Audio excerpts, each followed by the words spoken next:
This is Chris Hansen. Chad doing Rip City Radio here. It's your favorite basketball player, Tyler Hansbrough. This is Jamie Hudson. This is TJ Houshmandzadeh. And I'm going to let y'all know something. Duke sucks and Duke will always suck. You're listening to It Just Makes Sense. It Just Makes Sense.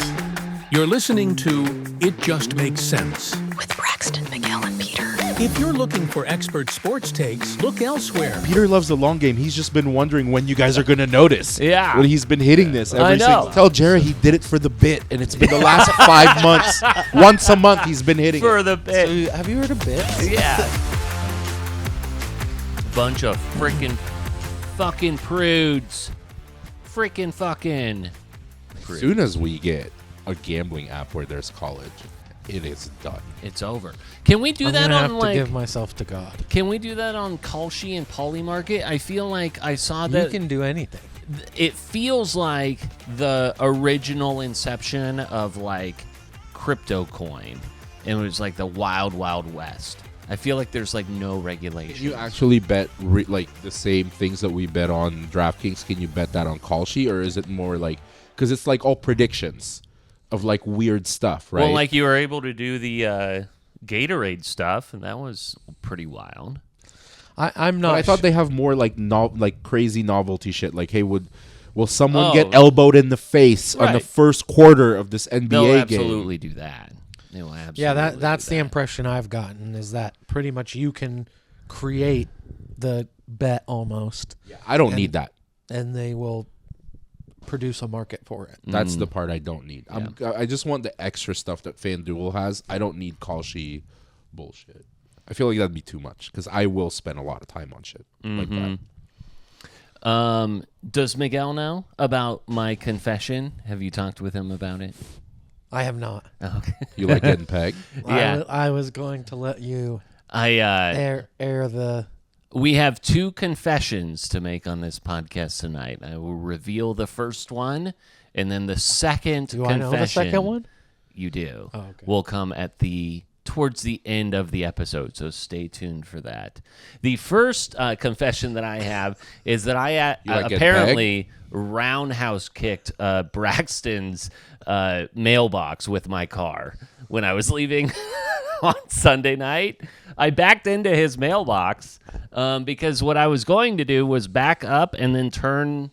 I was going to pull behind you where you were parked, and I was going to leave. Well, as I was doing that, I jumped the curb, and apparently I hit his mailbox. I thought you were talking about you actually roundhouse kicked it. No, my Like, car did. What were you mad about? He backed into it with his car. With my car. And the thing is that like I was thinking in my head, this didn't feel hard enough to like acknowledge too much. You didn't know in the moment? No, like I knew I bumped it. I knew I hit it. But I was like, you know what? I feel like this is just going to take care of itself. Was it noticeable? Did he fuck it up? Did I really fuck it I up? mean, it was completely turned. It was turned. And then... Was it loose? Was there debris? And there was pieces of your head or tail light on the ground, and it was like marked, indented on the side. So yeah, he bumped it. And so he just goes, he sends me a text message on last night, and he goes, how's your tail light? And I was like, Been broken for a I was while? like, I'm pretty sure it's fine, actually. Like, I'm honestly, like, when I bumped it, and then I drove by, and I was like, it's a little off kilter. Seems fine, though. And then The fact that you knew. He's sticking to bump. He's sticking with bump. do you have photo evidence of this? Did I like, it felt like I bumped it. Did I hit it? But you also have a big ship of a car. Do you got video? I don't have anything. My intention was never to like No, I'm not asking. have a comeuppance with No, this. I'm not trying to like say prove it. Like when No, I didn't. No, I was curious because you go, how's your taillight? I'm like, I would love it if I had a video, like a Ring doorbell cam or something like that. No, the reason I asked is because there was quite a bit of debris. Like it was. Were you drunk? I mean, I wasn't sober, but I wasn't like the whole thing was more like I didn't feel like there was interference. Let me interrupt. Yeah. This is, I think, the 5th time somebody has hit our mailbox. It is in a terrible spot. It's like the Home Alone statue that keeps on getting hit by Little Yes. Nero's Pizza. Yeah. It's in a terrible spot for like pedestrians, but there's still a curb there. Well, I jumped the curb and then I hit his Yeah. mailbox. So my well, bad. and it's always the same thing. It's people who are, I'm just going to back into their parking lot And that's or it. into That their was my thought. driveway and then pull out from there. They cut it too close. Cut it too close, and then I hit the mailbox. Yep. And then I should, I honestly, and I apologize for that. I should have said something. That was my bad. I honestly didn't even know. The reason, like, my thought was never like, Peter, how dare you? Conceal this. No, and that's It was the last 2 times it's happened, we don't know who did it. And the last time happened recent enough that Jara was going a little crazy. oh, And she was like, "Are some people how mad doing is she this?" at me?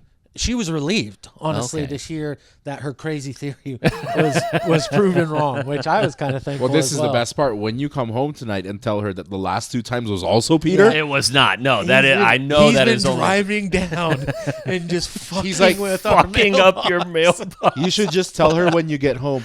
Peter loves Had a bad day at work. Peter. Gotta go to Kaiser. Peter loves the long game. He's like, Peter loves the long game. He's just been wondering when you guys are going to notice. Yeah. When he's been hitting this every I single know. time. I go every time. It's stress relieving to take the long drive and then also fuck up a mailbox. Tell Jared he did it for the bit, and it's been the last 5 months. Once a month he's been hitting for it. the bit. So, have you heard of bits? Yeah. Have you ever? It's kind of like in what is it? How I Met Your Mother, where what's his bucket goes and learns how to do hibachi. That's a deep cut, but you'll go with me if you know the. I'm with you. You follow it? How I Met Your Mother, when Neil Patrick Harris pretended not to be gay for 7 seasons. Right, and also pretended not to know how Oh, to do hibachi or something like that. Oh, the gay thing was a long game. Yeah, I think it may have been that already. But Yeah. so yes, I apologize for hitting your mailbox. No, I okay. did not know that I hit it that hard. But you- and then you go, "How's your tail light?" I was like, "I think it's fine." And then I went out and I was going to the gym last night. I'm like, "Oh, like I busted my tail light." Yeah. Did you check it on your way in? No, I didn't. Oh, okay, you should check He it said on the way out. it's Yeah. $275 to get it fixed. So just Yeah. Venmo him $275. And that's why I said he was like, I should relocate. I was like, I'll personally help you build a new one and then buy drinks afterwards. So The fact that your mailbox has gotten hit 5 times, if you where your mailbox is situated versus mine, I would bet on mine getting hit way more times than yours. Mine's been hit once, and we don't know who did it. But the way that people come into that street like flying and you don't know, or like people park there, the fact that yours has a curb, it's crazy that it's been hit more than once. yeah, I definitely hit it. I definitely didn't think I hit it that hard to bust my tail light or to really like. I probably should have acknowledged it, but I was like, it'll take care of itself. I didn't make me feel any sort of way. So you I'm know just that, glad we got to the bottom of it. Yeah. you know there's not a lot that you feel when you have an SUV. That's true. Yeah. The amount of people I've probably run over. Yeah. You could completely take a fucking bumper off of a car and you're like, mine's fine. Yeah, we're good. What's When did that that speed what bump is that? get there? Yeah. Your car is a Tahoe. A Tahoe. Yeah. That mailbox is a twig behind the Tahoe. You barely feel it. You barely feel it at all. You thought it was a mosquito. It might. That mosquito's facing that way. You barely felt it. Just like the Seahawks barely felt. Actually, I don't know if I want to get it. Do I want to get into the Super Bowl yet? Yeah, why not? We'll talk about the Super Bowl. Fuck it. Was that 'cause what are we happened? going to talk about It curling? just happened. Yeah. I'll tell you what. I am, in my private circles, a known Charlie Puth hater. For whatever reason, I don't even remember why at this point. I thought that he was being like trying to be too cool by having this little like, thing in the eyebrow, the little cut in the eyebrow. I thought that he actually did that because he's trying to be cool. Turns out, birthmark, or like he got a scar as a kid, so now I feel kind of bad. Do you just have that thought in general? Because I used to do that all the time. Did you think I was trying to be cool or? The Well, thing it's is okay that it because you're a works. brown man. Yeah, exactly. Yeah, it works. Charlie Puth is mixed. No, With what? Mixed with what? Ramen egg. Macadamia? But I'll tell you what, I have listened back to that anthem a half dozen or more times. It might be one of my favorite national anthems ever. Also, you should have heard the way that he's in a very scammy way presented this fucking national anthem when we had a bet. No, I disagree. Even go on. Even Caleb was like, "Who says it like that?" The sports books say it like that. No, they write it like that. Nobody says it like that. Hey, we're betting on the national anthem, and Peter goes, "Oh, it's 122. It's 122. What would you take 122 as? A minute 22? Or are you taking it as 122 seconds?" I think that I would take it as seconds. You would think that would be 122 seconds, which essentially be 2 minutes. 2 minutes and 2 seconds. Yeah, that's what I would think. I took 122 as a minute 22, and I'm like, over. Easy. Yeah, I mean, I don't. Even Quickie Mickey was like 100, like a 'cause 94. that's the deciding factor. Well, I mean, Quickie Mickey 94 seconds was what she was at. That's a if minute and a half. If I knew it was 2 minutes and 2 seconds, no fucking chance I would have taken the over. Also, who has ever done the national anthem in a minute 22 seconds? Think about that, like, just objectively for a second. No shit. That's why he took the over so fast. No shit. Yeah, Pete. no shit, Sherlock. That was why Who's it going to was set a the line lock. at a minute 22? So, That's why it was a lock. Yeah. 122 seconds. At a Who the minute fuck 37 talks like seconds, that? he goes, yeah, this has been way over for a long Yeah, time. why don't you go ahead and pay up? I told you if you I wanted think- to I think- void it. I then think that's there's fine. fault on both sides here. I- You definitely need to be more clear. Also, I think maybe the common sense factor should have maybe come in. It's I hard to have swear- common sense factor when you're trying to win a bet and you're like, No. yeah, I'll take the fucking I over. swear I was not trying to be intentionally ambiguous. And so, like I said, if you want to take it back and then we do it somewhere else, then that's fine. Let's do it somewhere else. Do it somewhere else. Let me do it somewhere else with you. Either way, Charlie Puth in an excellent national anthem. Amazing Yeah. camera work, by the way. Kenny G was there. The fact Loved that it. you don't like Charlie Puth is one of the more surprising things. He could not be more up your alley Yeah, I know. with his style. And, like, I mean, I bet you anything that half the music that you do love is produced or written or has Charlie He's Puth's definitely grown on me. grubby little fingers on it. Charlie, I apologize. No, Get some memorabilia off the pristine auctions for me. I don't want to cut off Charlie. We should go back to Charlie Puth, but I just came up with a bet to make up for that. To right size Do the it. bet. Let's find like a family walking around in the park and then figure out if that kid is 106 months instead of like years old. Hey, Okay. is that kid 106 month old? Cool. Yeah, let's do that. That'll make up for it. There is no sports book that offers something at a minute 22 seconds. That's all I'm saying. That's creepy. The fuck was That Toby. was very scary. Don't worry about What it. was that? It was something that was propped up over there that has since decided to fall down. Nope. That's Fall it. on its face. ghosts. You Fall. know what? If that's going to keep happening, I don't know if we can do If this. it happens again, I I'm think out. Done. Yeah. Yeah. I think we got to be done if that keeps happening anymore. You know It's a what sign. also fell on its face was Drake Maye. He now holds the worst statistical playoff run of any QB this century. 'Cause he's a in fraud. the playoffs. He's a fraud. Do you really think that? Yeah, I do. Absolutely. I mean, like, Fraudulent. hold on. Yeah. So I have never, like, I mean, to have a person be one vote away from MVP, and the only reason why he did not get MVP was because someone put Justin Herbert as a first place vote. Think of that. Drake Maye could have been a season MVP in the Super Bowl, and instead now goes into the narrative where you go, how do we actually feel about Drake Maye going forward?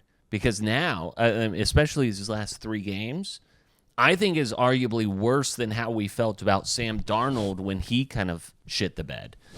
I think there's so much more uncertainty about Drake Maye. I think one of the measures, like, there's so many things, but the MVP race, the gap there is so much bigger than what people want to accept. or people have decided, the gap between Stafford and Maye is so big. Right. It's not even close. The fact that he was one vote away from possibly taking that from him is insane. There was a clip on the Seahawks sideline. I don't know if you guys saw this, which just further confirmed how a lot of people that feel the same way that I do about Drake Maye.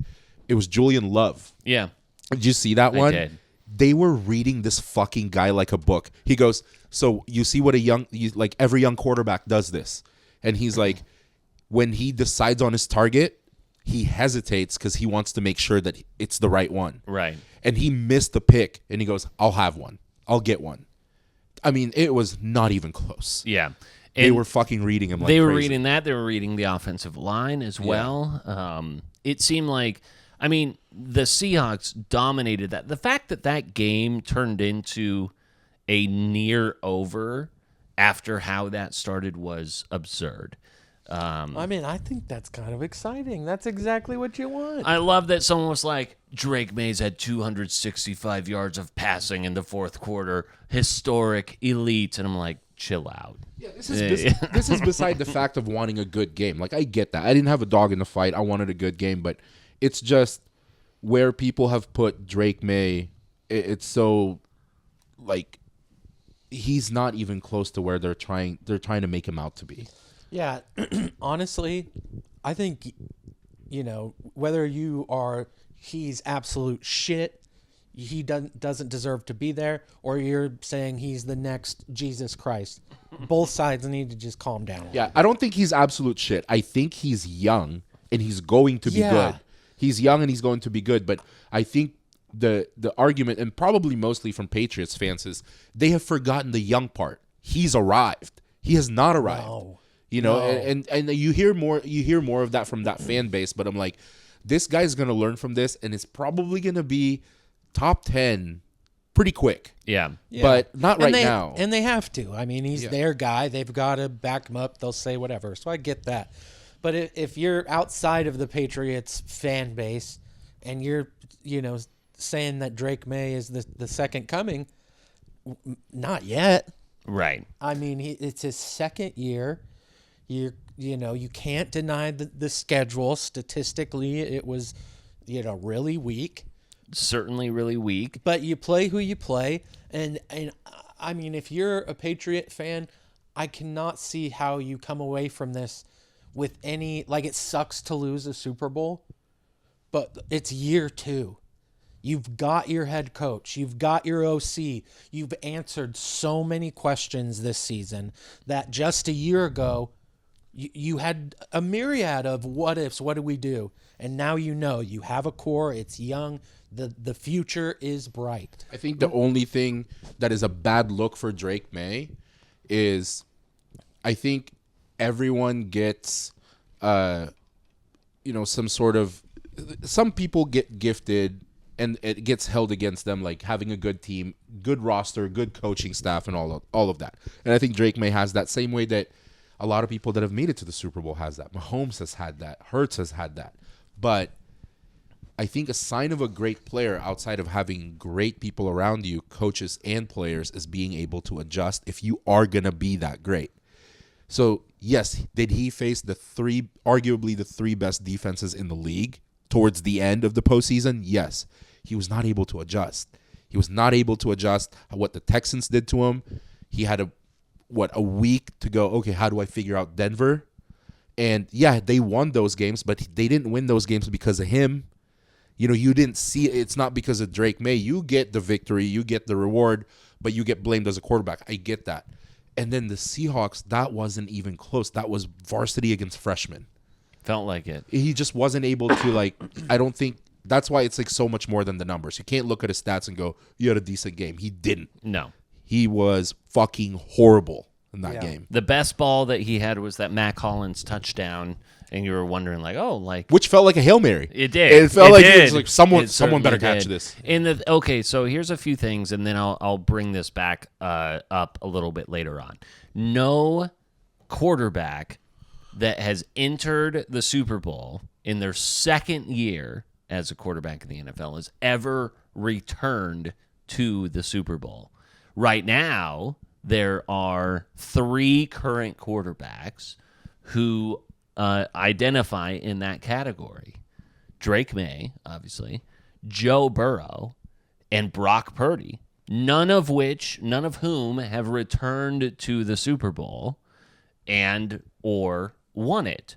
If you were to look at those 3 on paper, who is you're saying there's no quarterback no quarterback who has ever gotten to the Super Bowl in their second year, and this includes Dan Marino, this includes Colin Kaepernick, and now these 3 current players. Didn't Jalen Hurts do it? Not in his second year. Oh, second year. Okay. Second year quarterback. Yeah, so into getting to the Super Bowl in their second year. Joe Burrow did it, Brock Purdy did it, and now Drake Maye has done it. None of whom, and then including Kaepernick and Dan Marino, ever got back to the Super Bowl, much less won it. And so I guess when you look at that sample size, which team or which player do you think is going to be the one to possibly overcome that hurdle? Skill-wise, one is ahead of the other 2. Sure. Joe Burrow is way ahead of the other 2. But you're trusting the organization. Yeah. Joe Burrow's last Yeah. because I don't trust the Bengals organization. So I would say Purdy. Honestly, take Brock in Purdy. my mind, I think it's kind of a 1A, 1B. I think they both have what is needed to get there and get there soon. yeah. But I think I would give the Niners the edge a little bit, which is weird seeing that the Patriots were just The there. Patriots, to me, so the Patriots go from one of the easiest schedules last year to one of the hardest. They're going to have the 6th hardest schedule in the NFL next year. To me, I feel like they could be primed to not even make the playoffs next year because of, 1, their division, and 2, we saw the fall off with what happened with Chase Daniels and the Washington Commanders. Are they the Commanders of a year from now? Yep, that'll answer a lot of questions. Yeah. What is their record Josh next Daniels. season? You said Chase Daniels, and I was like, He's fat. who Not are you Chase talking- Daniels. Who are you talking? Josh McDaniels? No, I'm thinking about the fucking Washington. Jaden Daniels? Jaden Daniels. My goodness. I have not drank on a podcast night recently, and we are feeling it. Jaden Daniels, as the Commanders of next year. Yeah, it feels does, like same vibes. What's your? They were playing on house money. We knew the Commanders were last year. It's like when we talked about it at the beginning of this season. What's the fall off and the easy one, right? We all agreed. It was To be gonna fair, Jaden though, Daniels. and this, I don't really have skin in the game with Washington. Jesus Christ. Jaden Daniels played 4 games this season. Yeah, So that I know that injuries are part of it, but I think it's hard to judge him from the season that they had before where no one was looking at him and all of a sudden he's this guy, but then he went Kawhi Leonard on us and played 4 fucking games. yeah. And was hurt. So I don't know. I think overall, because I think you can put a lot of the, kind of blame of the season and how it ended with the injuries that had happened to Jaden Daniels, and obviously you hope that doesn't happen with Drake Maye, but it will be very interesting to see how they can respond because even outside of the Jaden Daniels injury, it didn't seem to be the same Washington team. They didn't seem to be firing all cylinders, and they weren't coming as a surprise. Obviously, people had them circled going into this season. The bar's higher now. So with the Patriots having a harder schedule, and obviously people are going to circle them on the schedule, I think that it's absolutely possible that they don't make the playoffs in a really difficult division. Patriots next year, and they have the Jets twice, so maybe some get rights, but they've got the Bills, the Dolphins, the Jets all twice. Then they have the Broncos, Raiders, Packers, Vikings, Steelers, Bears, Lions, Chiefs, Chargers. Shout out Chargers for the first time in 8 years will enter next season as a division favorite over the Chiefs. First time.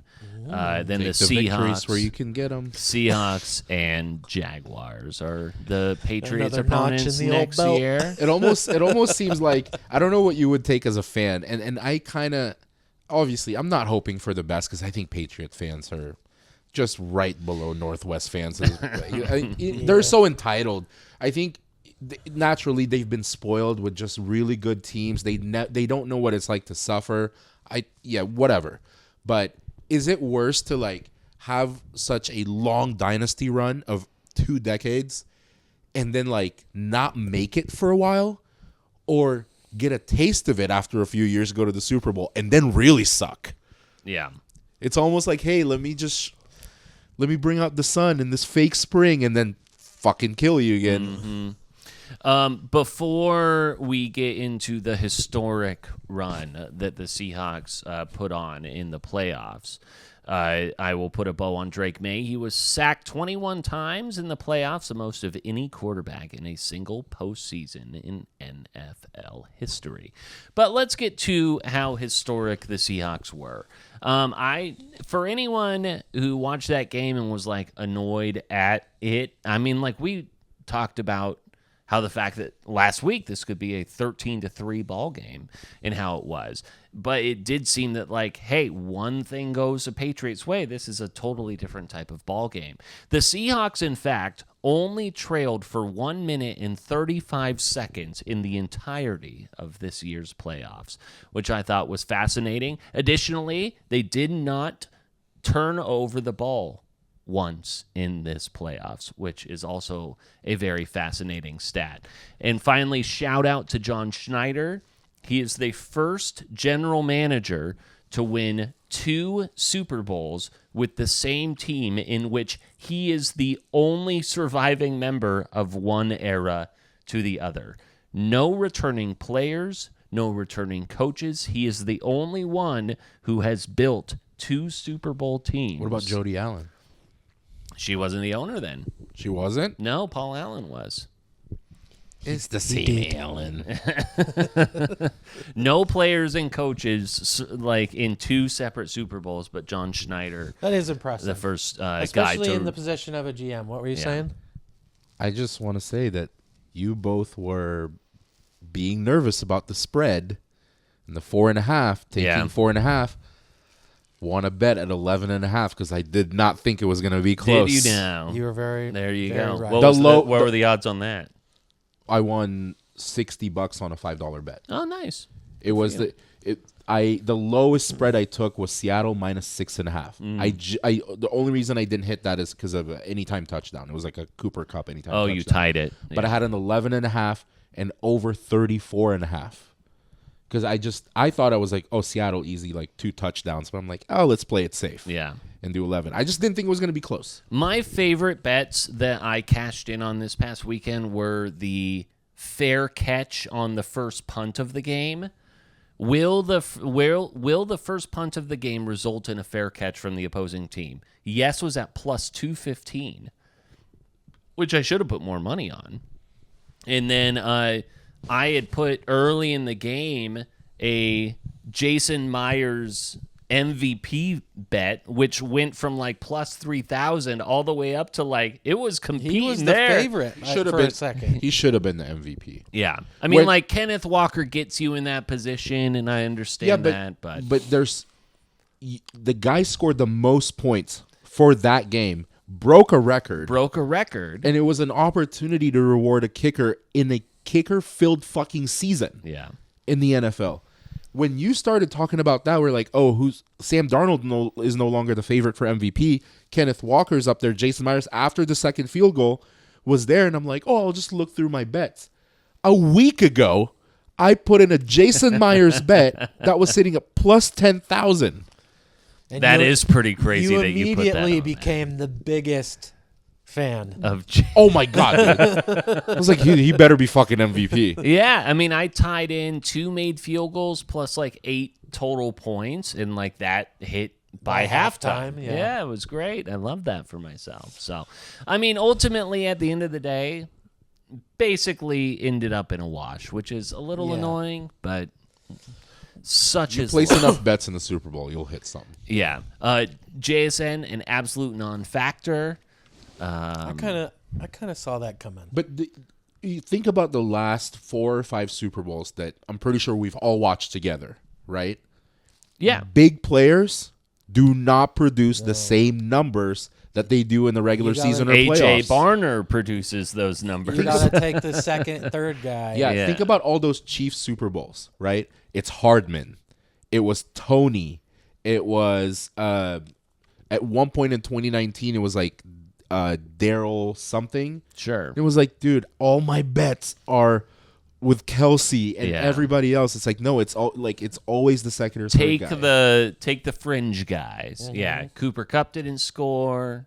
Yeah, and then He got the most targets though. Like I need Mac Hollins ended up scoring. He's kind of a. I was actually on the Mac Hollins a little, not on the anytime, but I had him at the over 25 because he's always been kind of like the. But he's always like a tertiary guy. Yeah, exactly. yeah. And that's who you want to go for in the Super Bowl. And Diggs didn't do shit. You think he stayed out and watched the confetti fall again? He did for fuel next year. He did. Did you see it? It's Such like an a identical cheese ball, dude. identical photo. And I saw a stat. I don't have it up right now. It was essentially like breaking down all of these championship or Super Bowl games and just how non-factor he has been. I don't have a problem saying that in all my years watching the NFL, that he is the corniest and the worst wide receiver one in all of my years watching the NFL. Yeah. This year he is? Every year. Since when watched he was him. wide receiver one in Buffalo, there was a couple years where he was fucking electric. He was pretty good. But then he got a little Think about him as like Damian Lillard. Electric plays, not electric seasons. Not somebody that you can count on consistently every fucking game. All right. He's made clutch catches. While my bets did favor the Seahawks in this game, I was very excited to see just how well Christian Gonzalez played. Shout out. He would have been MVP had the Patriots won. Yeah. He had 22 coverage snaps, 2 targets, 2 forced incompletions, and those were pivotal in that moment that could have swung it one way or the other. I mean, it was fantastic plays. Like, they were not accidental how that happened, and so I was very excited for him to see that. If it wasn't for him, add another 14 points to Seattle. Yeah. There were 2 honestly. pass breakups where they were easy touchdowns. Yeah. Well, and also to like kind of go back to the Drake Maye stuff, it's not only do they have Drake Maye and kind of their guy, but it's like you got Christian Gonzalez on the other side of the ball who's going to be the anchor of that defense for the next decade if you play it right. Yeah. The thing with these two teams, I think the Patriots are going to be just fine. Patriots, I think they're talking about adding Alec Pierce from the Colts. I think adding pieces to a Drake Maye that's going to improve. Yes, on offense, it's going to be great. But I thought the Patriots' defense were severely underrated. You know, because we talk about the Texans and the Broncos and the Seahawks. The Patriots' defense are a huge reason why they got there. And they're fucking young. But so are the Seahawks. The Seahawks' defense is also really young. I wouldn't be surprised if we see this matchup again in the next 5 years. Yes, but I certainly don't think it's going to be next year. And I think that in the last 10 Super Bowls, I think I'm going to mess up the stats, but at least 4 of those teams in the last 10 years have not even made the playoffs of those matchups. And I kind of feel like the Patriots might not make the playoffs next year. Yeah. I think that like they've got the tougher schedule. The NFL does this where they weight the schedule to make things harder on the teams that actually were successful to create that parity. I think a good long-term bet, not the one I'm presenting that I want to be a part of, but a good long-term bet between 2 people would be who wins the Super Bowl first, Broncos or Patriots. It's a very similar, really good defensive team, 2 really young quarterbacks, and coaches, similar experience maybe, but I think they're very much like a mirror image of each other. Sure. And there's a lot of similarities. And at that point, I would probably lean towards what would be maybe I don't want to necessarily call the AFC East an easier division, but the AFC West is certainly poised to be a tougher division. And so that's why I would say. Consistently. Yeah. So that's why I would maybe lean the Patriots a little bit. I don't like saying that. A guy who has earned himself a lot of money this offseason will be Kenneth Walker. He is a free agent entering this next season. Drew a lot of Le'Veon Bell comparisons in the Super Bowl. Basically just in terms of like how he kind of slithered and snaked through. That right now the overall, like, people think that he's going to stay with the Seahawks. Chiefs, Broncos, Panthers are your leaders there in the clubhouse. So he's the second guy I'm happiest for. As much as it sucks that like Charbonnet went out, you got to see what he can produce without splitting the backfield. Yeah, because he's really that good. Sam Darnold in this game was not exceptional, but he was not detrimental to that. It is interesting just to see, like, Sam Darnold in his career has found his way. If you were to like go in the Wayback Machine and show Jets fans Sam Darnold with a Super Bowl Lombardi trophy, that would be quite an experience for them.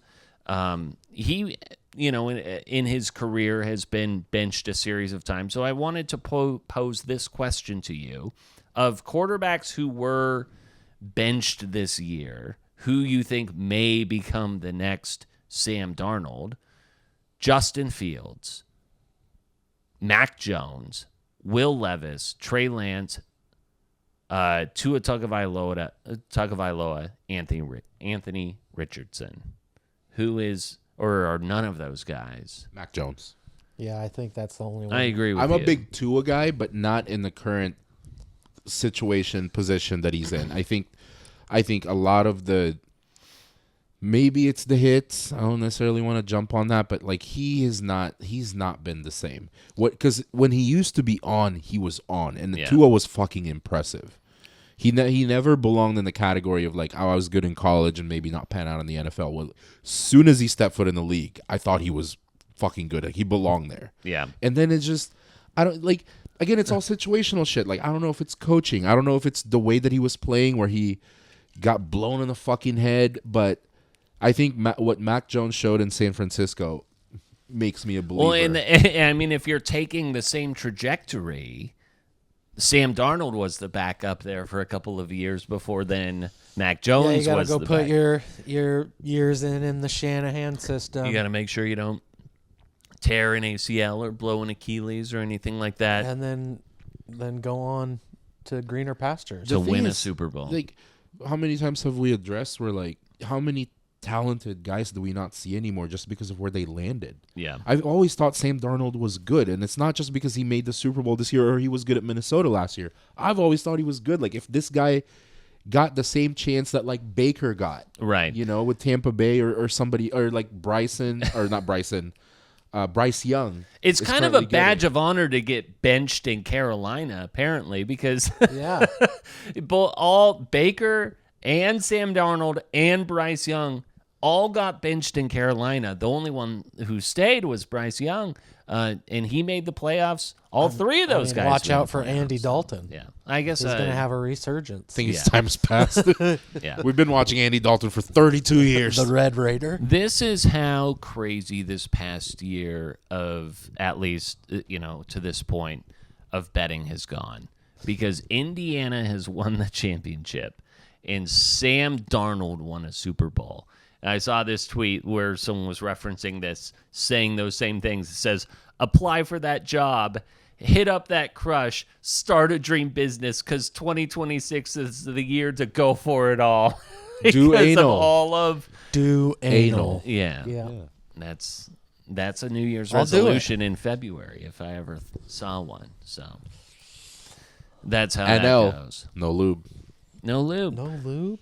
What were your other observations from the Super Bowl? Bad Bunny was electric. So good. It was a party. Absolutely love Bad Bunny. And I love that everyone was a bush. Yeah. People were bushes. And that was so funny because apparently the NFL has restricted the amount of stage settings that they could actually bring onto the field so that they could preserve. So they had to pay the field. people, which is great. I would have been a fucking tree. So they paid people as a set piece, which How much do you think they got paid? Like $300? I or know something? about this actually because they had to do a few days of rehearsal in advance. They had to submit their Measurements. their measurements to be like, you have to be over 5'8" or 5'10". Oh, I'm an overgrown tree. I didn't get Yeah. accepted. You don't want a mighty redwood? So He's coming down. I think that each of them got paid around $2,000. Easy fucking money. And I would have been a tree. Yeah.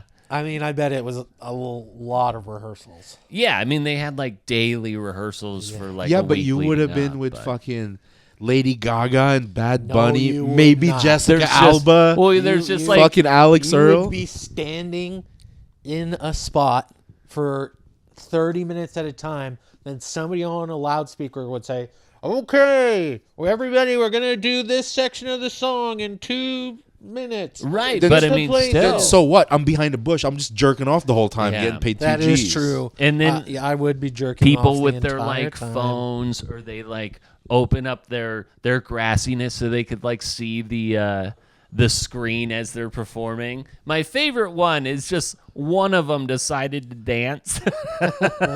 So there's this like low angle that comes up on a rig or something like that. All the bushes are just totally stationary, and there's just one that is just fucking grooving. The director's just like, You motherfucker. I honestly, in real time, didn't realize that the bushes were people I didn't either until they after. started walking. Yeah. in real time, I They're didn't. like little minions. In real time, because I didn't know what he looked like anymore. I didn't know Ricky Martin was there. I don't know. I remember him from what he looked like 20 years Yeah. ago. It was like, oh, it's Ricky Martin. I'm like, I immediately saw Jessica Alba. And I'm Right. like, fuck yeah. But he's like, oh, that's Ricky Martin right there next to her. And I'm like, the fuck? That's what he yeah. looks like? Pedro Ricky! Pascal was there. Ricardo!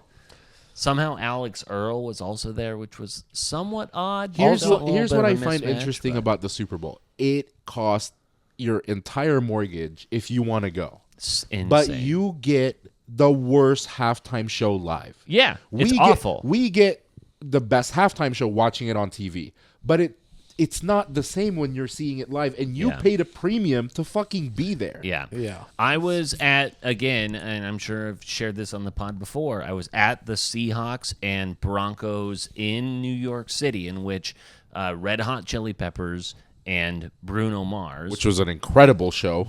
It sucked live. Yeah, it's not meant to be Absolutely live. Like- sucked live. It felt so small. It was so boring from the live perspective. But I watch it back and I'm like, okay, I still don't really love the Red Hot Chili Peppers. I love Bruno Mars. One of the best concerts. Did we go to Bruno together? Yeah. One of the best concerts I've ever been to. And so, but in that environment felt so small. But I mean, I've watched the Bad Bunny show probably like 3 or 4 times since we saw it live, and it doesn't matter what I know or what I don't know. I just feel like not he that said. not that I feel like I'll ever want to go to a Super Bowl, but like if these people are paying such a premium to be there, maybe cater it also to the live audience where it's also good for them. But to I mean, experience it. 70,000 people versus 135 million people. I'm Who are saying you gonna like? There's so much money. cater this There's to? so much money in the event. Why does it have to be either or? Is Why there- can't you make it both? I don't know, because there's probably more money outside of the amount of people who are spending $15,000 a ticket, which is absurd. But 15 grand's like a low end. yeah, I mean, honestly, That's nosebleeds. yeah. But I felt like such an immense sense of pride for them, like for Bad Bunny and for just the Puerto Rican culture. I've been to Puerto Rico probably like 3 or 4 times. I absolutely love going there. And so I was all about all of the... It's all of Latin America, baby. Yeah. It ain't just Puerto Rico. It was funny. It was like, I have no idea what he's saying, but it's probably about love or sex or Puerto Rican culture.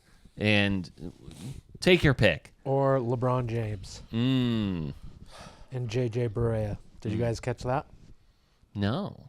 What are you talking about? He literally roasted LeBron. Oh, did he? Yeah, you can look it up. Love that. LeBron ineligible for postseason awards. End of an era. 21 years that he will not even be eligible for postseason awards. So good for him.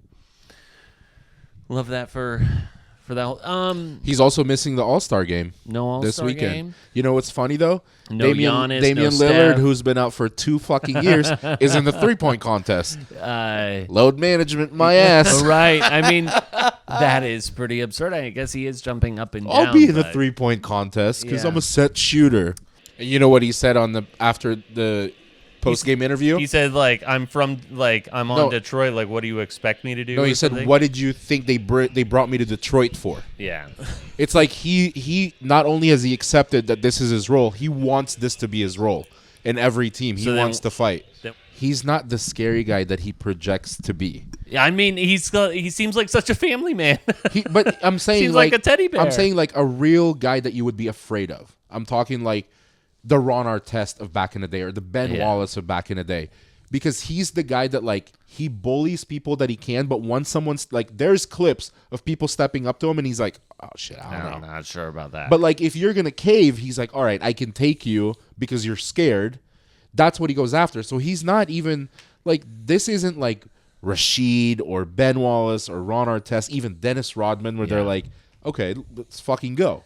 And they actually want to go. Like, this guy's just a fucking poser. Yeah, so, but no matter the fact, Isaiah Stewart suspended 25 games without pay because the league views him as a, quote, threat to players and society. He should be banned from the league, honestly. And society. Yeah, well, if fans, if you're starting to fight people and then people start getting involved on the sidelines or you bring the fight there, there was obviously the Timberwolves brawl, elbow Thomas Bryant that got him ejected, flagrant on Giannis, which was widely publicized. He punched Drew Eubanks. Drewski. Then there was obviously the infamous one back in 2021 against LeBron It feels like a James. preventative move by Silver. Yeah, Because it's not going to take gotta that much take for control over like a guy with his temper and knowing that this is what he wants. It only takes one guy in the stand saying something, and he's going to charge at him. So Yeah. it feels like let's stop him before he does something Right. worse. But yeah, so again, speaking of LeBron, not going to get the 21 straight years with all NBA consideration after missing too many games. Other news and notes, I guess, in the NCAA, the Wildcats of Arizona lose their first game of the year. Kansas takes them down. I watched that game last night. It was exciting. Yeah. And I imagine you were not the happiest camper to see the Tar Heels defeat your Blue Blue Devils this past weekend. No, I was in so much joy. Yeah. Didn't like that. So very happy. much, so. And they stormed the court. And there was time honestly, left. honestly, they needed it. Give it to them. I'm gonna go CJ Stroud on Caleb Williams, little brother. They needed it. There's a lot of buzz going around that like this rivalry hasn't been the same because honestly, Duke's been whooping their ass for the last 2 years. It's been a sweep. Last year, they faced 3 times, and Cooper Flag and company whooped them all 3 times. Yeah. So they're like, oh, is this rivalry still the same? And to me, that rivalry is important. A good rivalry Need to means, keep it strong. but like it's even. That's what makes a good rivalry. So when we're coming up with new like, oh, these two are rivals, no, they're fucking not. Yeah. They're rivals because you're saying that the Spurs in Oklahoma City, they have the 2 youngest players. So you want it to be a Right. rivalry, They're but it's, somewhat geographically close. to me, and- the Duke-Carolina rivalry is not just the best rivalry in college basketball. It's the best one in sports. yeah. Because we've seen the Yankees-Red Sox fall off where it's not the same. We've seen Michigan and Ohio State be not the same. There's absolutely nothing more even than Carolina and Duke. I mean, it is dead fucking even. 50-50 points are within like 4, and Duke's been running away with it for the last 2 months. I don't ever enjoy losing to Carolina. Yeah. And not only that, you had Carolina beat Duke in not only Coach K's final home game, but also in the Final Four. That's the thing is like 2021, they'll always have that. Yeah. And it's like, okay, when Shire took over, what's the Shire era going to be like, right? And it has exceeded expectations. It's been one-sided for sure. And Carolina with Hubert Davis has been fucking atrocious. Yeah. They've been so bad. And they have one 5-star who played incredibly that game. But it's at the end of the day, it's like I don't ever sit there as a fan of Duke going, oh, it's the refs and it's the refs. Duke choked a 13-point lead. Yeah.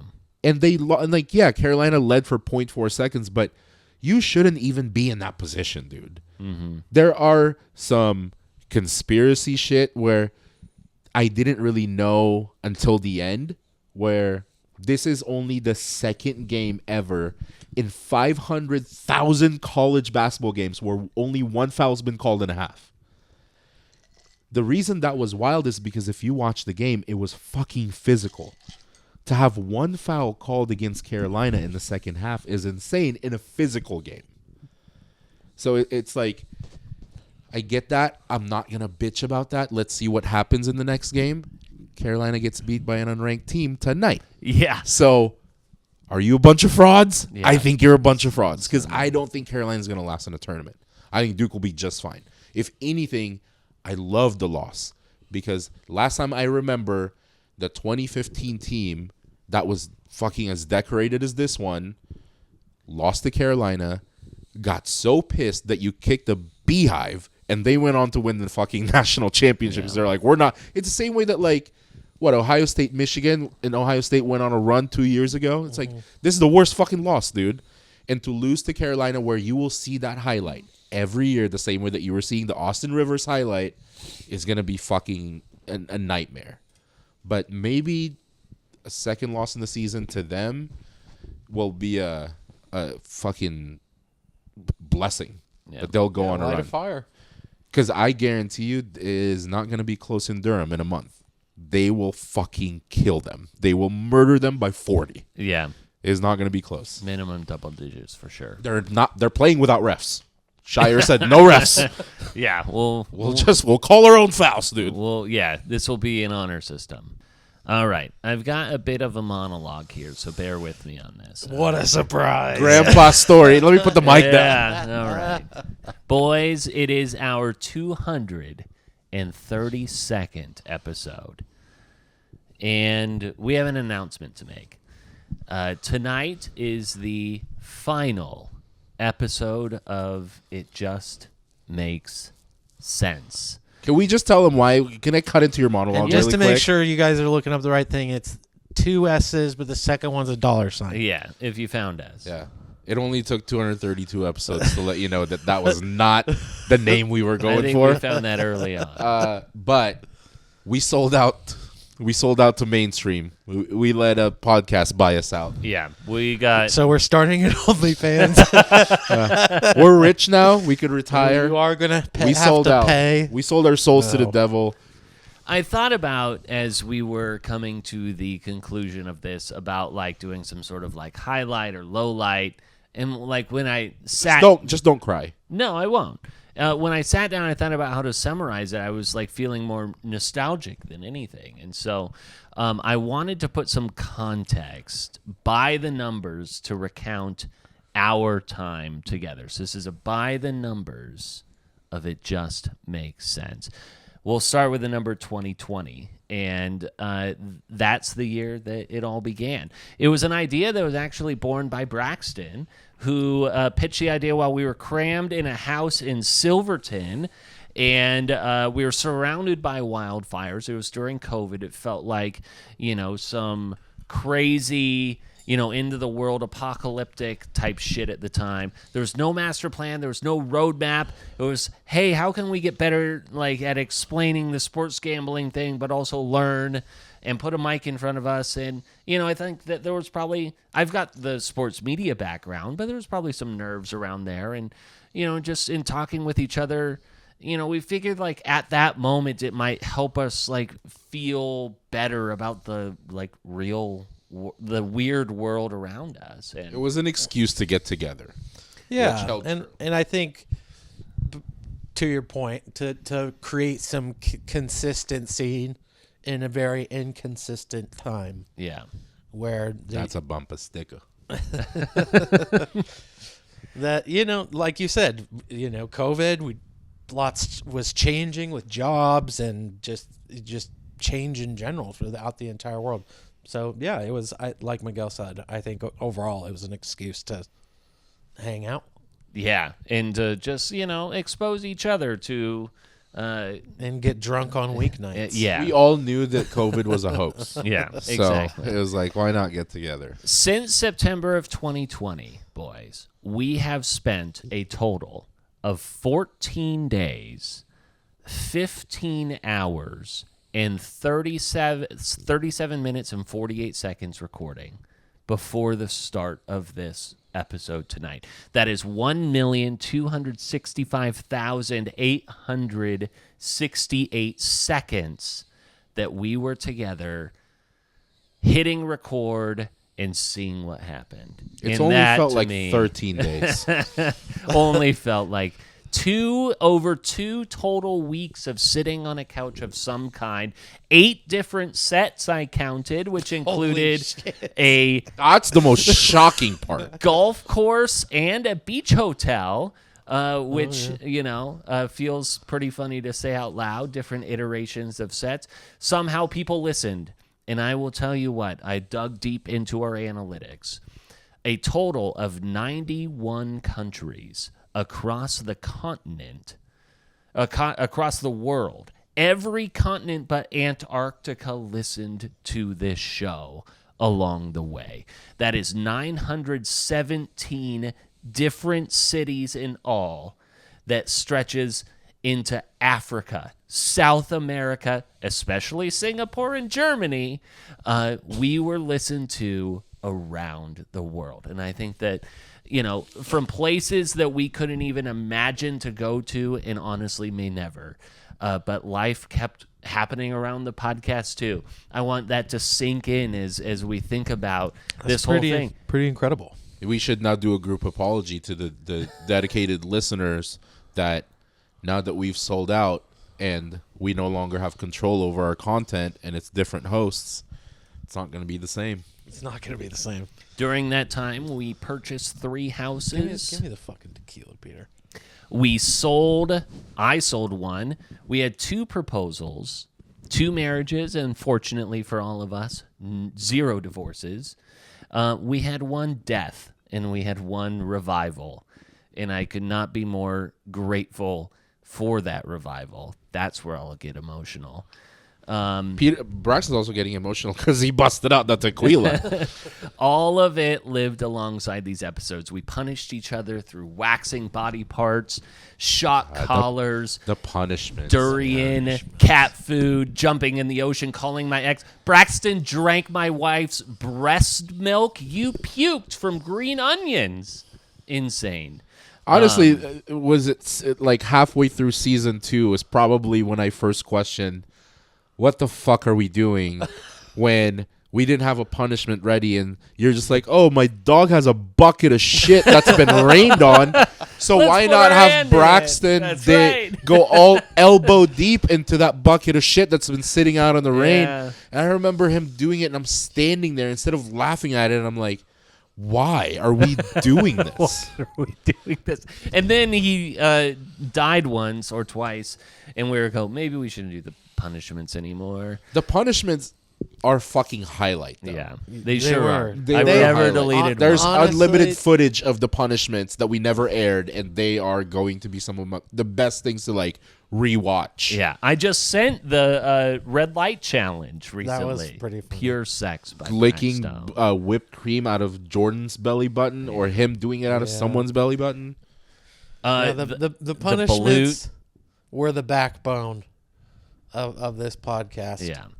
And also all the athletes and celebrities we heard from. Absolutely. TJ Hushmanzada, Tyler Hansbrough, Chris Hansen, our local celebrities as well.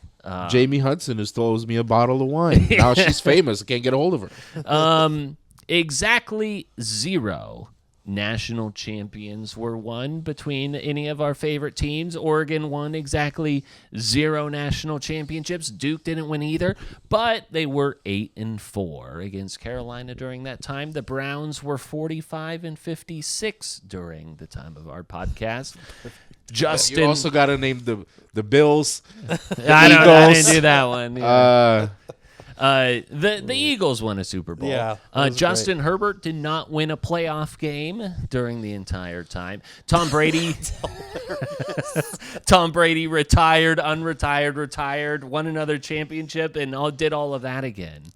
Countless parlays were lost. Numerous snipes, unspeakable amounts of money went straight out the doors. I did this, and I'm not excited to admit all of this. Since the beginning of this podcast, I personally have wagered $14,794. That is not a number to look and at. 67 cents, which is irresponsible. I will back this up. That is the amount of money that I wagered. That is not necessarily How the much amount you've of put money that I have put in. Throughout the time of this podcast, I have wagered that much. I have not put in that First much. of all, extremely stupid and irresponsible to even track that number down. And if I were to recall 6 years of this podcast, I was not or that guy. 5.5 years of this podcast, your heaviest betting year, hands down, was last year. Yeah. What do you think my number is? I don't know. Do you know? No.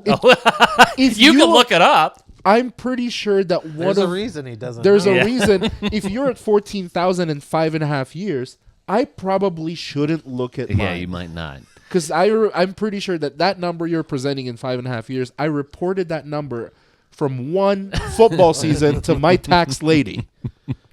In the 6 years I have wagered, I have not submitted, but I've played off of a few $1,000s over those 6 years. Yeah.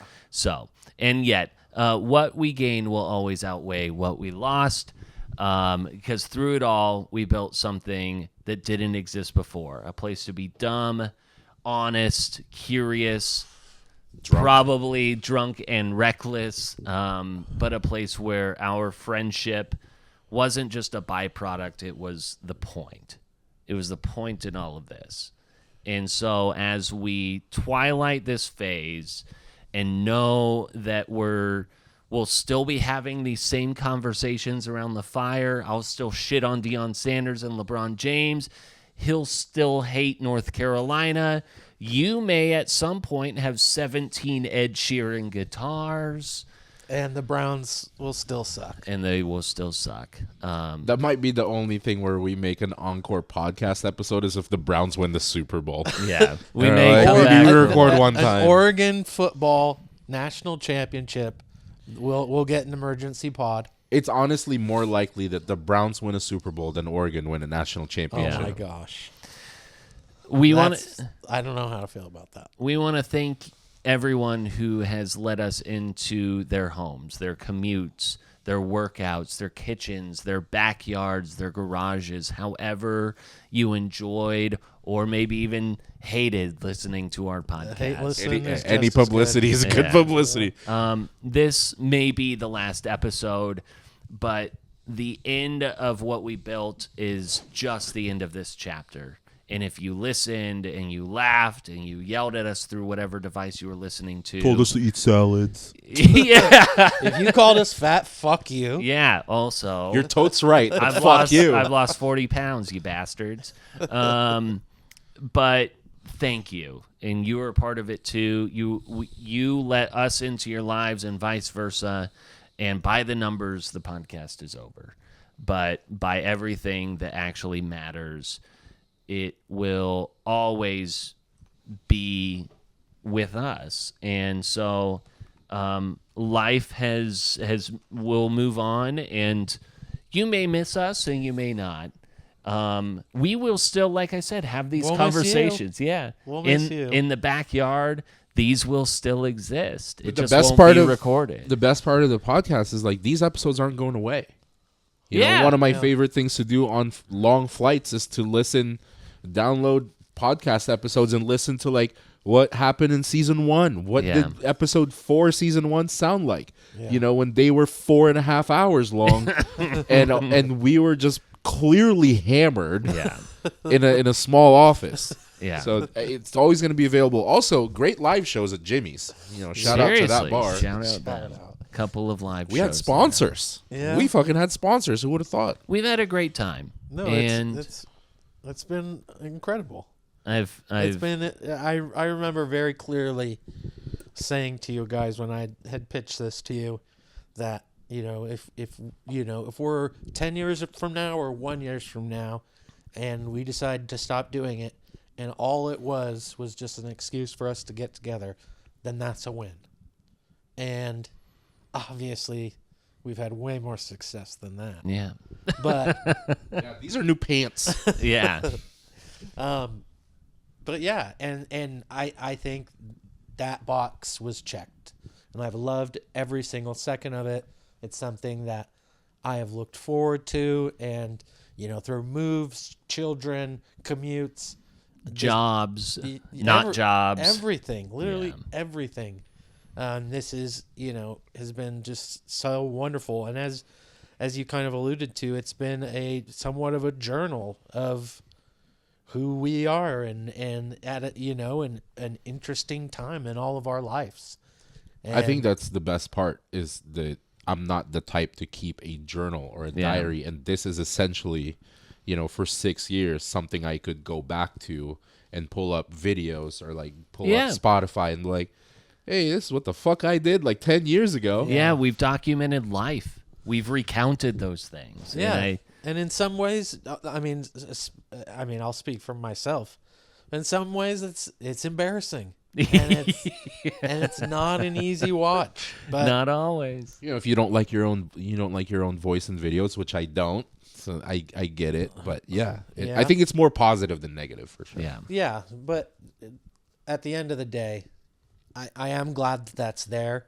Maybe I'm not ready to watch it in the moment, but I honestly look forward to the day that, you know, maybe Quinn's a teenager or in his early 20s, and it's like, and if he for some reason hasn't found the IJMS feed, sitting down with them and watching a few and just kind of, you know, he gets really into sports and he goes, Dad, your takes from 10 years ago were so bad. Yeah. What were you thinking? So bad.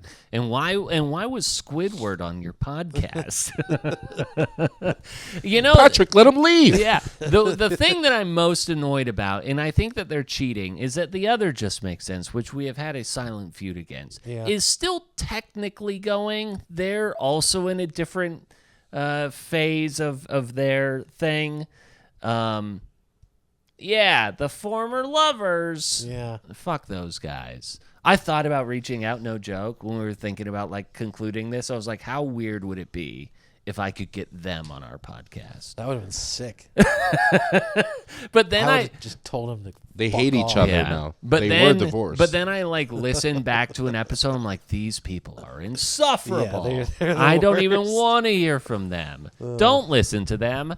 They suck. Like you alluded to earlier, I think the craziest part is because of how long this went on is the life events that happened, you know, and like all of that, because I don't think I really like talked about buying a house a lot before it happened, and it all happened so fast. So when I remember it did when happen really fast. Yeah, like it wasn't like, oh, I got a chance to talk about this with you guys. It just, in the middle of the podcast episode, I go, hold on, it's my realtor calling. He thought it was a joke. I was like, hey, can we just hold on? I got to answer this.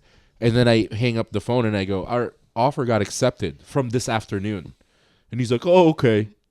I'm like, no, it did. I'm going to buy a house right now. Yeah. And he was like, usually it's like, I needed a 300-page essay to like explain that this is about to happen, but it's crazy.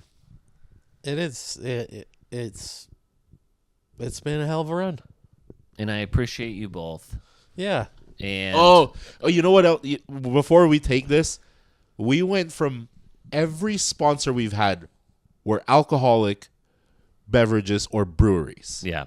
And the last 20 episodes, I think I'm the only one that's been drinking. You have been. So, full circle. Here we End are. it with alcohol.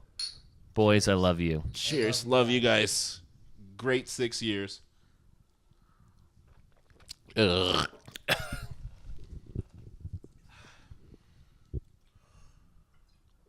One last time.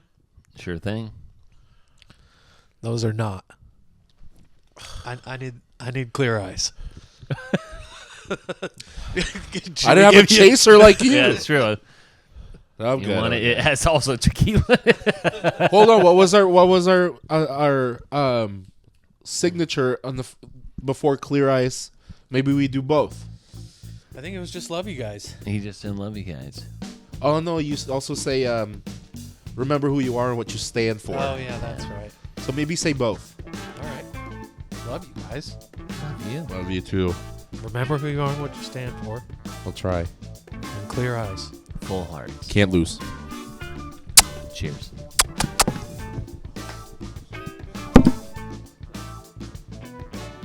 Psych! No.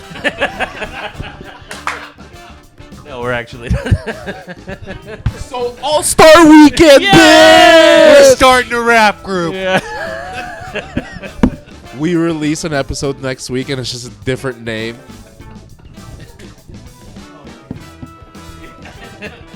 We're coming back as CENTS, bitches. We started this. Our